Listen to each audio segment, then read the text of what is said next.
I love my coffee in the morning.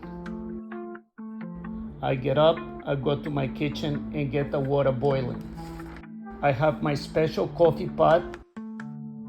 I put a filter. Then I wait for the water to be ready.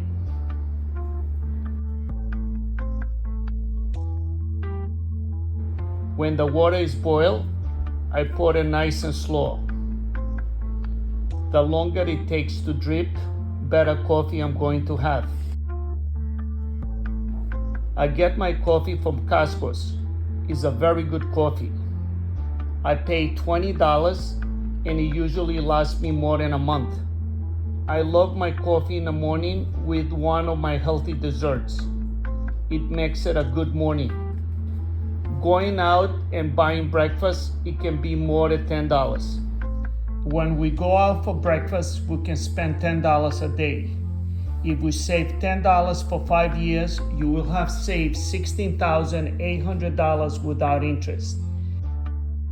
It's not how much we make, it's how much we save.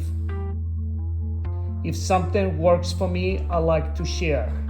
If you have a good idea and it will help others, please let us know. Thanks. Subscribe, like, and share.